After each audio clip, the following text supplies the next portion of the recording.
Welcome to my channel study with me. চলে এসেছি আবারও একটা নতুন ভিডিও নিয়ে তোমাদের জন্য। যারা এবছরে এনএম জিএনএম এন্ট্রান্স এক্সাম দিয়েছো তারা অলরেডি কিন্তু তাদের চয়েস ফিলিং চয়েস লকিং করে নিয়েছো। আগামীকাল কিন্তু ফার্স্ট রাউন্ড কাউন্সিলিংয়ে তোমরা রেজাল্ট পাবে। তো এখন সবারই একটাই প্রশ্ন যে কীরকম আমার স্কোর থাকলে, মানে জিএমআর র্যাঙ্ক কীরকম থাকলে আমি ফার্স্ট রাউন্ডে চান্স পাবো। তাই তো দেখো, এখানে যেটা বলা আছে যে ফার্স্ট রাউন্ড কাট অফ, অর্থাৎ তোমার প্রথম রাউন্ডে কতটা কাট অফ যেতে পারে। তাই তো দেখো, আগের বছরের আর কি ডাটা অ্যানালাইসিস করে আর ক্যাটাগরি ওয়াইজ, যেমন UR, SC, ST, OBC, OBC B, WS, আগের বছর এদের ডাটা অ্যানালাইসিস করে আমি কিন্তু তোমাদেরকে আজকে বলবো যে এবছরের কাট অফ কতটা যেতে পারে প্রথম রাউন্ডে। ঠিক আছে, দেখো আগের বছর এএনএমে কিন্তু কাট অফ হাই ছিল না, কিন্তু এবছর কিন্তু এএনএমে কাট অফ তোমাদের হাই হবে। অর্থাৎ কেন বলো তো? কারণ অধিকাংশের কিন্তু ফার্স্ট প্রেফারেন্স হচ্ছে এএনএম। তোমরা দেখতেই পাচ্ছ, কমেন্টেও আমি অনেকের জানতে পারছি যে এএনএম এএনএম এএনএম। তো তোমরা যারা এএনএম করবো ভাবছো তারা কিন্তু মানে এএনএমে যেহেতু সিট সংখ্যাও কম, তো তাদের একটু চান্সটা কম আছে। ঠিক আছে, যাদের র্যাঙ্কটা আর কি দূরে আছে। দেখো আজকে বেসিক্যালি আমি জিএনএমের কথা বলছি। ঠিক আছে, জিএনএম তোমার জিএমআর কত থাকলে তুমি একটা ভালো গভর্নমেন্ট জিএনএম কলেজে চান্স পাবে। যারা তোমরা ভালোভাবে তোমাদের চয়েসগুলো ফিল করেছো, অর্থাৎ প্রেফারেন্সগুলো ভালোভাবে সাজিয়ে নিয়েছো, তারা কিন্তু এই কাট অফের মধ্যে যদি থাকো তাহলে তারা কিন্তু অবশ্যই একটা ভালো মানে গভর্নমেন্ট কলেজে পেয়ে যাবে। তোমরা যদি সেরকমভাবে তোমাদের কলেজ চয়েসগুলো সাজিয়েছো, তাহলে চলো দেখে নেওয়া যাক যে আগের বছর কীরকম কী কাট অফ ছিল। দেখো আগের বছরে ইউআর যারা মানে জেনারেল, তাদের কিন্তু গিয়েছিল তোমার 4,500 মতো র্যাঙ্ক। ফার্স্ট রাউন্ডের কথা বলছি। ঠিক আছে, 4,500 মতো র্যাঙ্ক যাতে ছিল জিএমআর, তারা কিন্তু চান্স পেয়েছিল। তোমার যদি কলেজ প্রেফারেন্সগুলো ভালো থাকে, তুমি অবশ্যই এই র্যাঙ্কের মধ্যে থাকলে মানে আর কি পেয়ে যাওয়ার আশা তো আছেই, কারণ এটা আগের বছরই হয়েছিল। তাহলে নিশ্চয়ই এবছর এর থেকে আর একটু বেশি হবে। বুঝতে পেরেছো? দেখো এবার আগের বছরে দেখিনি ওবিসি এ, অর্থাৎ আগের বছর ওবিসি এদের কিন্তু 5,000 পর্যন্ত র্যাঙ্ক গিয়েছিল ফার্স্ট রাউন্ডে। ঠিক আছে, ওবিসি বিদেরও তোমার জেনারেলদের মতোই কাট অফ গিয়েছিল 4,800 মতো।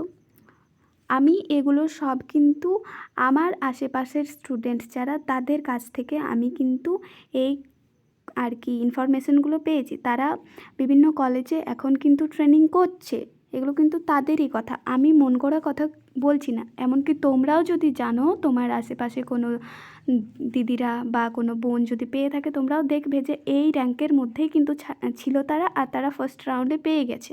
ঠিক আছে, যদি তাদের কলেজ প্রেফারেন্সগুলো ভালো না থাকে তাহলে কিন্তু তুমি নাও পেতে পারো। ঠিক আছে, ওই জন্য তোমাদেরকে বলেছিলাম যে কাউন্সিলিংয়ের সময় ভালো করে কলেজ প্রেফারেন্সগুলো দেবে। ঠিক আছে, এবার চলো দেখে নিই এসসিদের কত র্যাঙ্ক ছিল আগের বারে। এসসিদের কিন্তু আগের বারে প্রায় 8,800 মতো র্যাঙ্কে পর্যন্ত গিয়েছিল।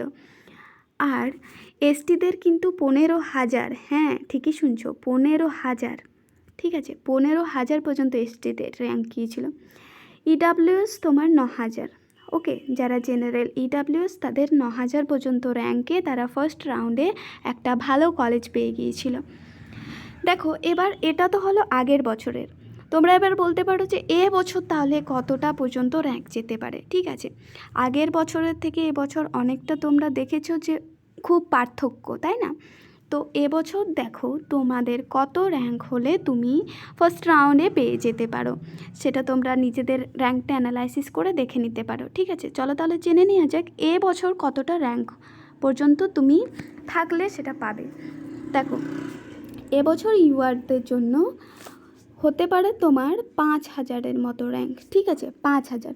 তুমি যদি ইউআর অর্থাৎ জেনারেল ক্যাটাগরির হয়ে থাকো, তোমার র্যাঙ্ক 5,000, তুমি ভালো করে চয়েস ফিলিংটা করেছো প্রেফারেন্স দিয়ে, তাহলে তুমি 5,000 র্যাঙ্কের মধ্যে থাকলেই তুমি কিন্তু ফার্স্ট রাউন্ডে একটা কলেজ পেয়ে যাবে। ঠিক আছে, এর মধ্যে তোমার যদি কলেজ, তুমি যে কলেজগুলো চুজ করেছো সে তুমি আপগ্রেডেশন আর নো আপগ্রেডেশন করতে পারো। এগুলো সম্বন্ধে আমি কিন্তু প্রিভিয়াস ভিডিওতে বলে দিয়েছি, চাইলে চ্যানেলে গিয়ে সেটা দেখতে পারো। দেখো, আর ওবিসি বি তুমি 7,000, ওবিসি এ তুমি ওবিসি এ 7,000 র্যাঙ্ক ধরো, যারা ওবিসি এ তারা 7,000-এর মধ্যে থাকলে কিন্তু পেয়ে যাবে। আর ওবিসি বি হচ্ছে 5,500, ওকে, 5,500। আর এসসি, যারা এসসি আছে তাদের কতটা, দেখো এসসিদের কিন্তু 9,000, ওকে। আগের বছর আর এবছর অ্যানালাইসিস করেই কিন্তু আমি বলছি কথাগুলো। এসটিদের কাট অফ চাই তোমরা সবাই জানো।